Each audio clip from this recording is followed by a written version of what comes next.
Since this is a panel on Cuba, we'll segue immediately to Massoud. Massoud. I like Francisco's prediction. Who knows? I think one of my first academic jobs was 25 years ago, was right as the wall came down, and I assigned my Latin American Studies students a paper on what they thought would happen in Cuba. And with the idea that there would be significant political transformation. That was 25 years ago. And we're still kind of in the status quo from before. Oh, did Roman leave? I don't know. I need him. Right, we definitely need Roman. Well, we can take a question while we're waiting for Roman. Excuse me? I'm trying to get this thing done. Possibly. Hey, I'm comfortable. Okay. Do we have another fan? Okay, I'll get another one out. We'll get a little cross. Oh yeah.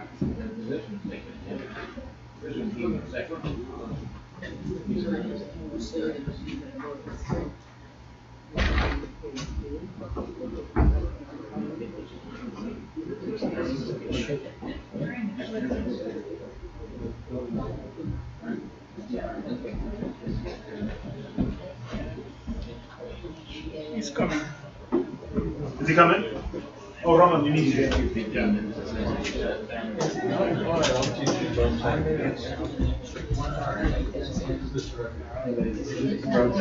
That thing must have been the game in second. Game in second. Somebody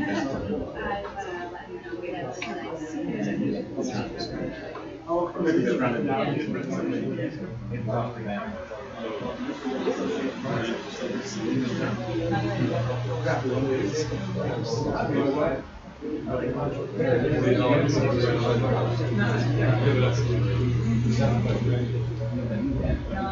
It's all right.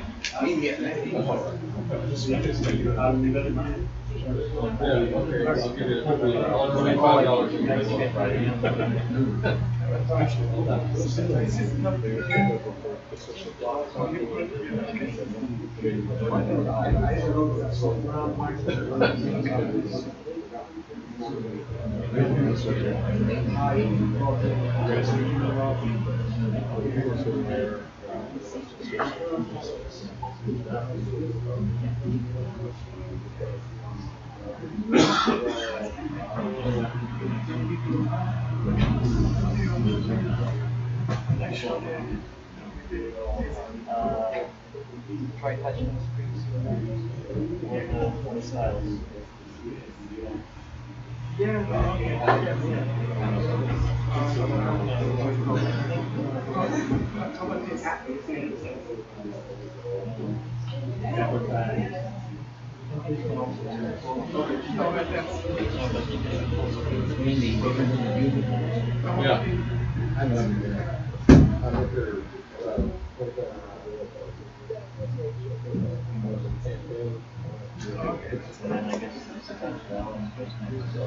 I don't want this. No, I want to show them Very good day.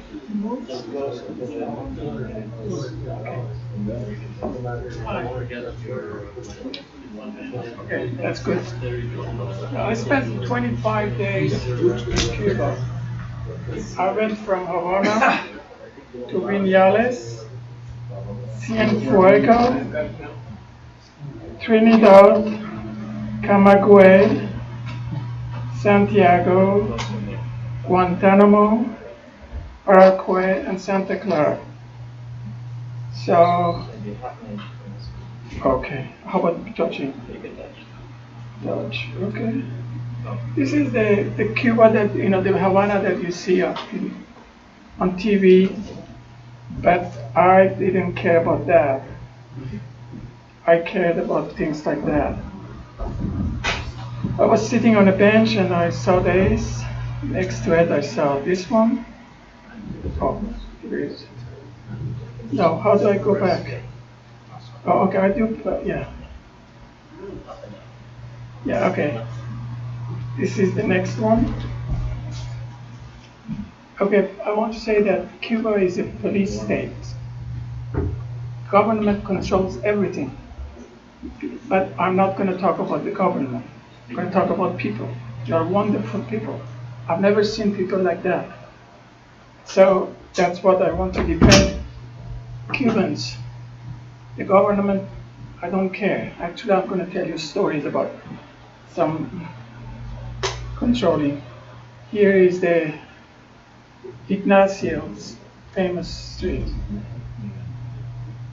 And that's the central Havana. That's another one. This is the famous place. That's the old Havana.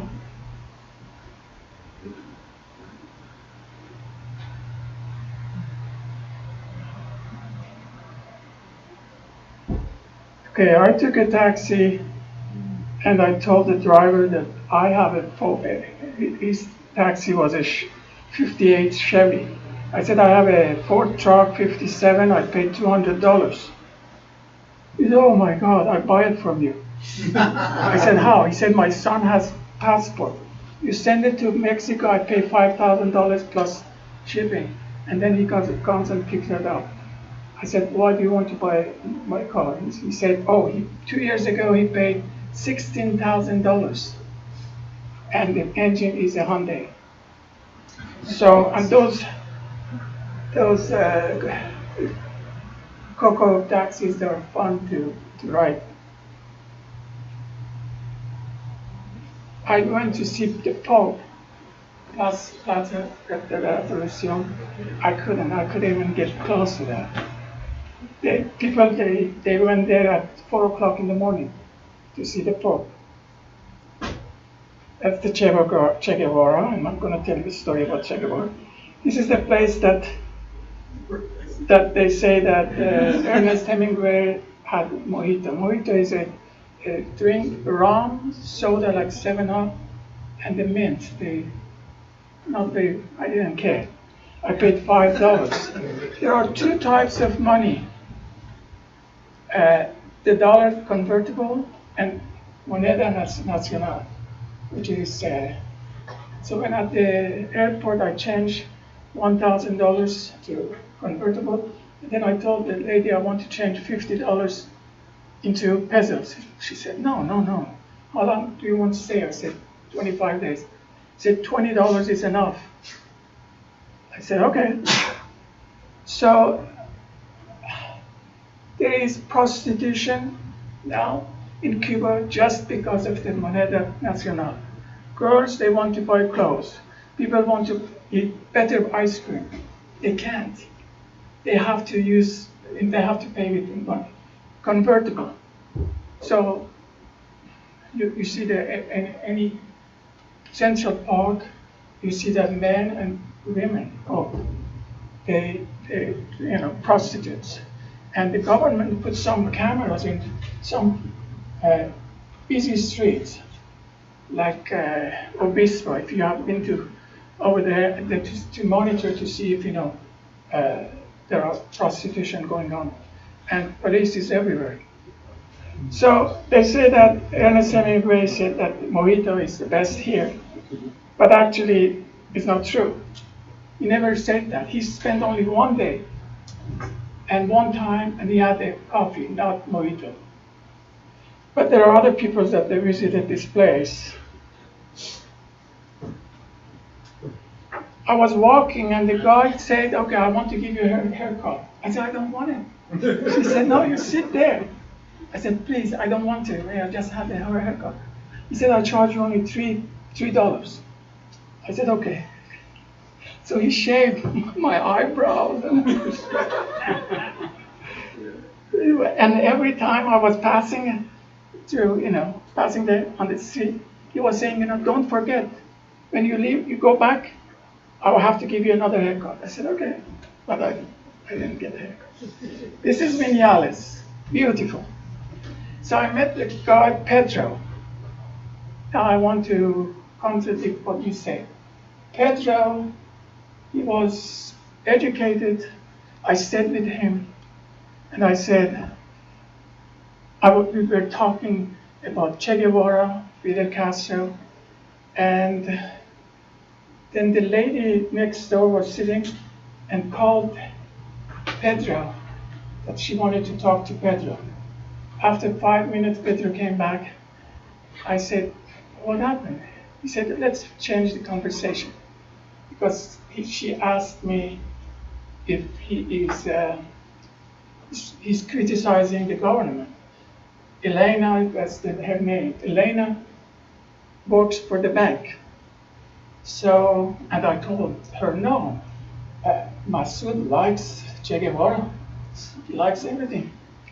Then she invited us to her house, and she asked me, I heard that you know a lot about Cuba and you love Che Guevara. I said, yes.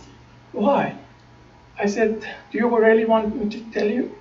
Because he changed my life. He said, how? She said, how? I said, when I was young, I had long hair and beard. And anytime I wanted to pick up a girl, I was wearing a khaki shirt.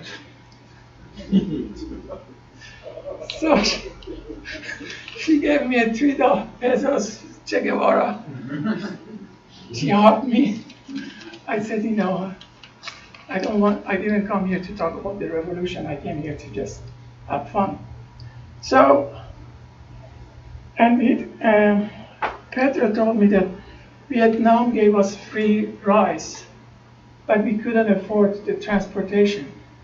We want American goods, technology. For 56 years ago, we kicked out the dictator and American mafia. Now we are punished by the government just for something that we did 56 years ago. We need American rice, we need American technology, computers and everything. We want to send our students to America to learn technology. And I met about 25 African students who were studying medical school, were studying medicine. He said, we teach other people, everything. Why can't we go to America to get education? We need Americans' education, universities. We want to go to the university, but that's why we are leaving Cuba, just because we go to Florida and then we can go to any university. All right. So this is a beautiful place, and he was very generous. He gave me Cuban cigars. I said, I want to pay. No, he said, no, it's for you.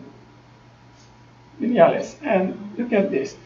In 61, Fidel Castro visited Israel and told his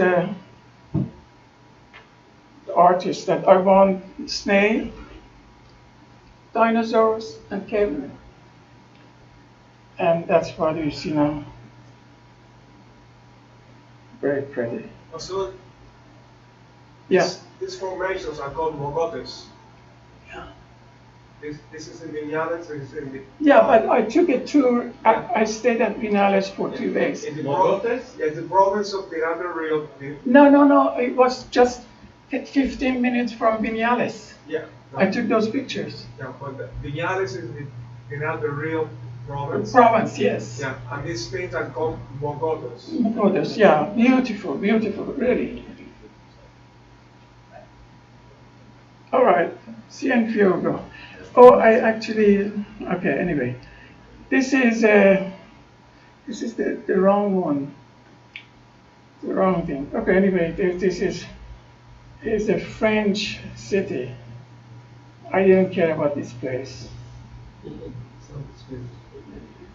But then Trinidad, that's beautiful, really pretty. I just go through that.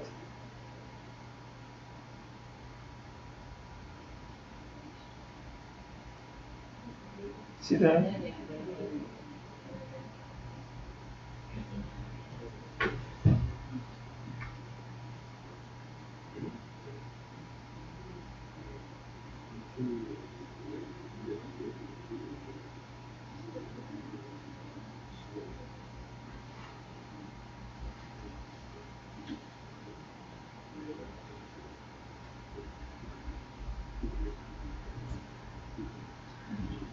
Well, that's a school around 2:30. They're studying it very hot, so the window is open. That's the Ancon. The taxi driver that took me over there, he was a doctor. And he said, 2 years ago, I gave up medicine and I became a taxi driver. I said, why? He said, I was making $40 a month. Now I make $40 in a few hours. And he charged me $10. Then when I came back, I took the bus, I paid 8 cents. So that's the difference between the dollar and pesos. So tourists, they pay a lot. Beautiful. And then here, this is a beautiful place. I had to ride the horse for 5 hours. Then the next day I went to Camagüey and look at the jar. The big jars are everywhere. And I stayed with a family, husband and wife were both doctors.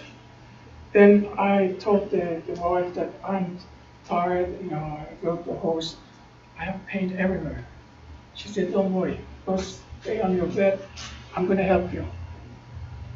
And then she came and she said, for 3 years, she studied Chinese traditional medicine, acupuncture, acupressure. So for almost 2 hours, she pushed, put her fingers and hands on my back and everywhere.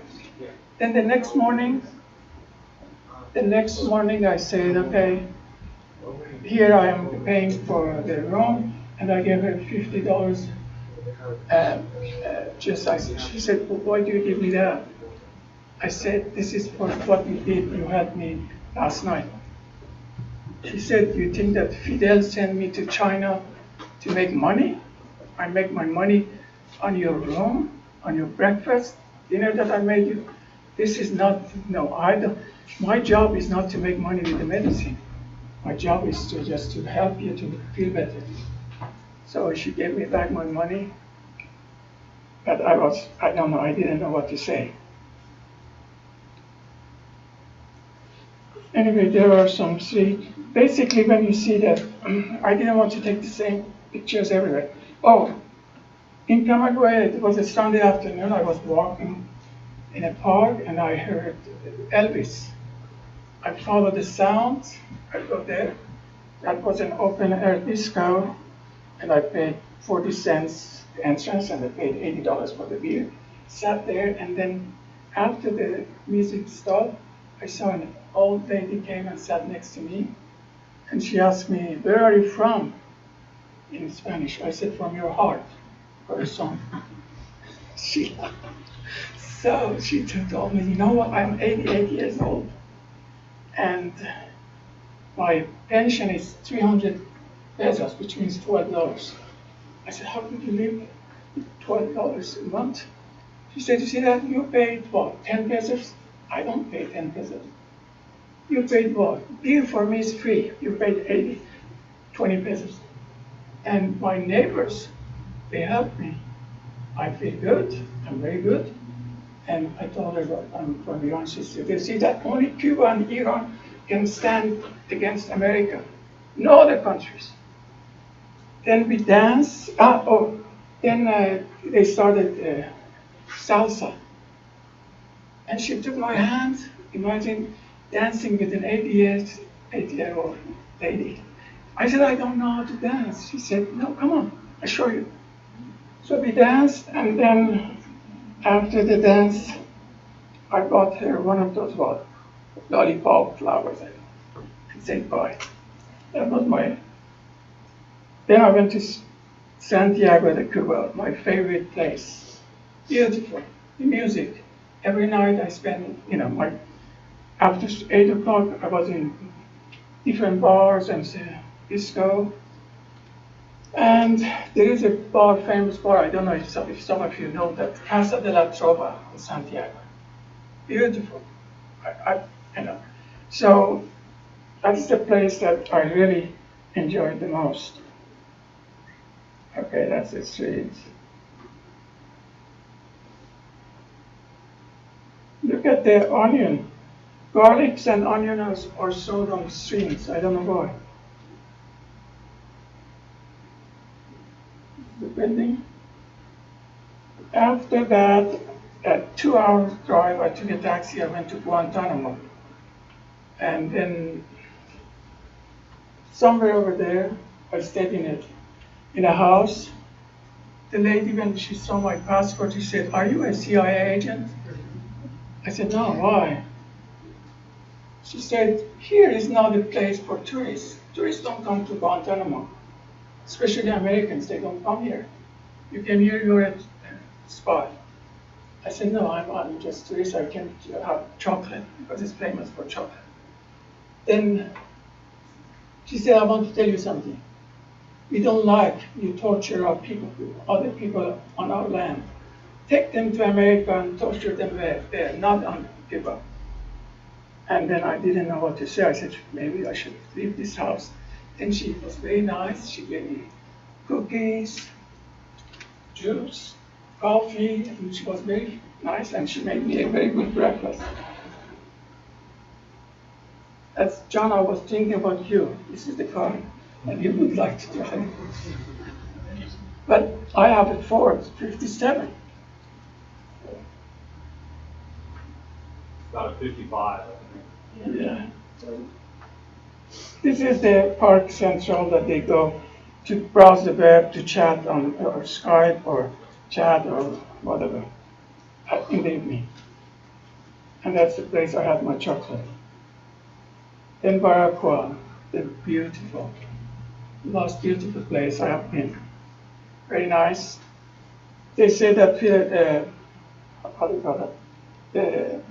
Columbus landed here somewhere. Then this is also a gift from Columbus, but it is not true. This is not. This Cuban. They found out that the wood is Cuban, not Spanish. That's the Baraqua. I met a Peruvian historian from Switzerland on the bus. He said that he's going to Baraqua to meet Mr. Artman, as a historian. He wants to write a book with him. So he said, if you come to Baraqua, just ask for Mr. Artman. You can see me. I went to Baraqua. Everybody knew Mr. Artman. And I invited him to a dinner. And they said, okay, tomorrow we have a party at the museum about poetry and music. I said, I don't know Spanish. Poetry, I cannot appreciate. He said, don't worry, come. We are going to feed you. We are going to have cookies and cakes and juice. Then there was a guy. He recited poems, and everybody applauded. I didn't understand, but I asked Mr. Artman, who is he? And he said, this is an ice cream vendor, peddler. I said, wow.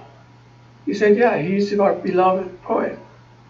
This is the best poet. And he said, if you knew Spanish, you would really enjoy his poetry. And they were asking him to recite more and more.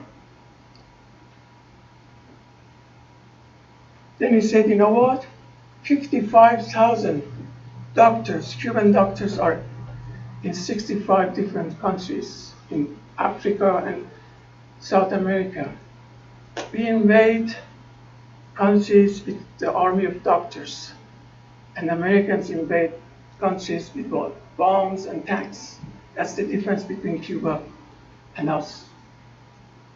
I said, okay. And then I went to a pharmacy to buy cough syrup. And I asked, how much should I pay? He said, oh, you're not Cuban, so you have to pay 6 cents. So I paid 6 cents for a cough syrup, but here you have to pay $6-7. So yeah, it's true. I had my best espresso for 4 cents, and cappuccino was 8. Doubled it. So if you are Cuban, with 8 pesos or 200 pesos, you can actually live a good life. That's the restaurant. Then I went to Santa Clara, Che Guevara. After he captured the city, a few hours later, Batista fled the country. And that's it. I'm done. How do I turn it off? Wonderful imagery. I don't think I had the chance properly to introduce Massoud Malek, but this is Massoud Malek.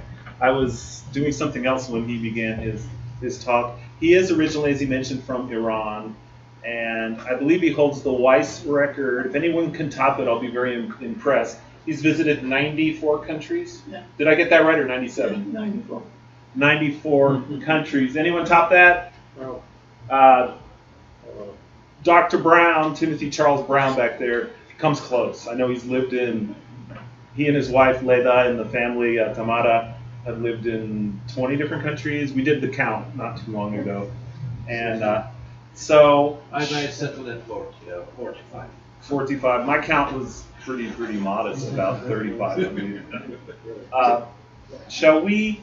How about take a couple of questions, and then because Tim also Timothy Brown was the deputy director in the State Department of Cuba Affairs for 2 years, and so certainly I hope Tim will join our conversation as well, and he will be speaking next. Shall we take one or two questions now? Can I say something about this first? And then absolutely, and then Okay. Tim, and then we can have sort of a general discussion. It is said that the remains of Che are buried there, Yeah. but they're not. What happened is that when Che was shot by orders of the High Command in Bolivia, there were a couple of CIA agents were actually Cuban Americans who were in charge of that, and they buried Che and some of his co-guerrillas in a place, and they kept the location for themselves. Secret. It's very secret. Years later, there was this thing about whether Che was in Bolivia or not, and one of the two guys offered to the mother of Che the locations. You want the coordinates, I give it to you, because he said Castro is making it appear that they discovered Che and they're going to move the remains, but they were looking at the wrong place. Okay. So by that time, they have picked up some remains from other people on the guerrilla side, and they took them to Cuba. So he said, well, this is where Che is really buried, because I did it myself. Yeah. But Castro didn't have anything to do with it. They didn't want anything to hear about it. So they buried whoever is there, and the locale is still, it's not open actually. You can go there and find it if you do the proper search. The interesting story is that the guy who shot Che was a lieutenant eventually, and he developed problems in his eyes. And then Castro invited him to go to Cuba and have surgery in his eyes, which he did. And they fixed his eyes. He apologized for shooting the Che and went back to Bolivia. And the guy who participated in chasing and finding Che eventually sued Cuba, and he got a verdict for millions of dollars because his father had been tortured by Che Guevara and eventually committed suicide as a result of that. So it's a very interesting story about this location here. And about the Camagüey jars, they were used to collect water for many years. But they still do. And they still do. Now, Because Camagüey, it was the cattle industry center of Cuba. And sometimes you carry your cows and you got water for the cows and you feed them. So they're still there, they're very beautiful. And this big story about it, I know they've told you the story, which is that don't let a woman that is not your wife give you water from one of those jars, because then you fall in love with her. so I drank that. You got that? I don't know why. Yes. Randy, a question from Randy Black. Is it true that he's buried under an airport runway in Bolivia? Supposedly, yes. Supposedly. Yes. So we don't know for sure. Well, the mother will give the coordinates. So, you know. Yes, Bert. Probably a silly question, but is there been any talk of dollarizing? Of just throwing away the currency and just using dollars? Oh, by the way, I Yes, changed my money to euro and then changed because you pay 10% penalty if you have dollars. So if you go to Cuba, don't take your dollars. Yeah. Change it to euro. Well, the cook, the cook, which is the money. No, that wasn't my question. Wait a minute. Yes, yeah, they have been attempted, but the government doesn't want to do it.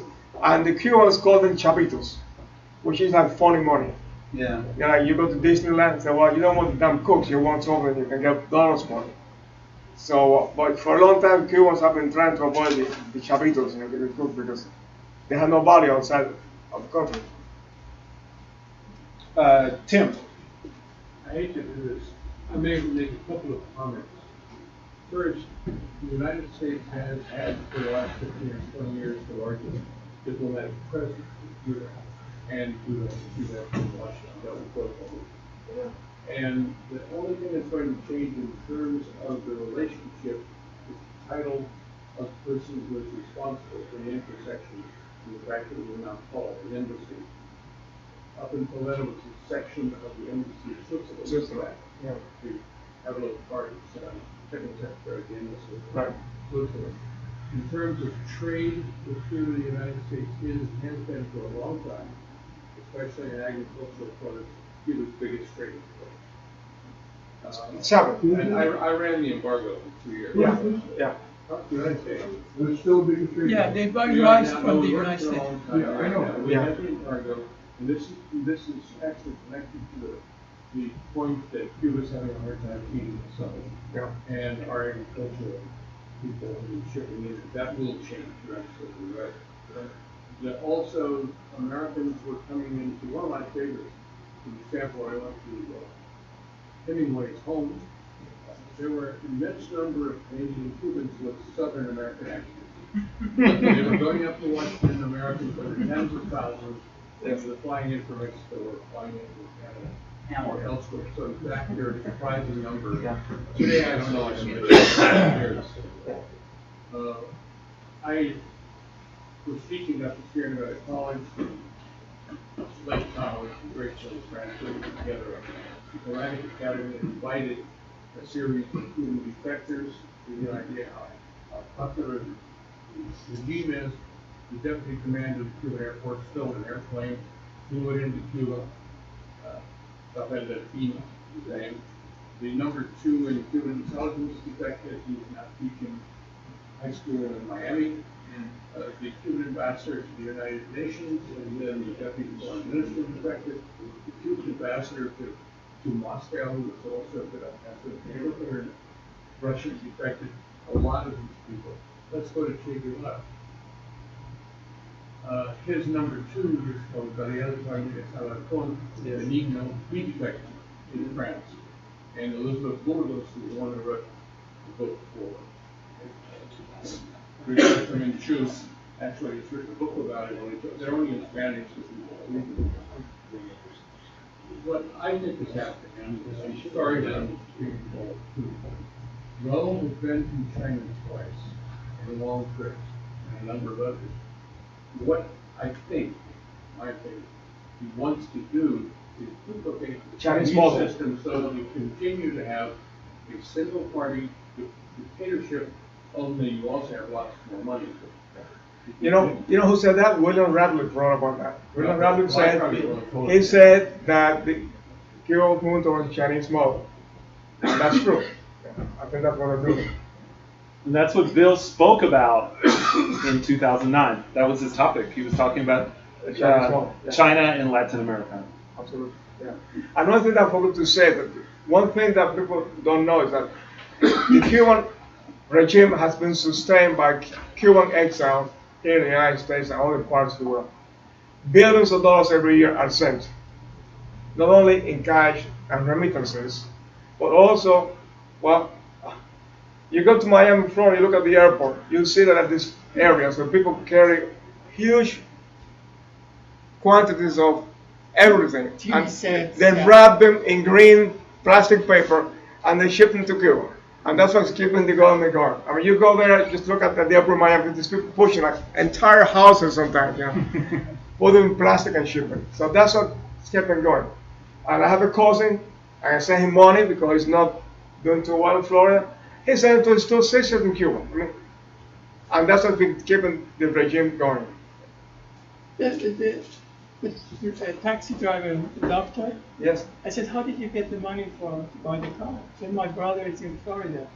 So he sent me money. And That's right. I paid him back. So- The remittances from the United Right. States is the biggest source of hard currency. Right. That's what killed the embargo. The Cubans are killing the embargo, really, because what's selling our families. Okay. Thanks. Thank you. Applause, and we'll continue to talk about Cuba.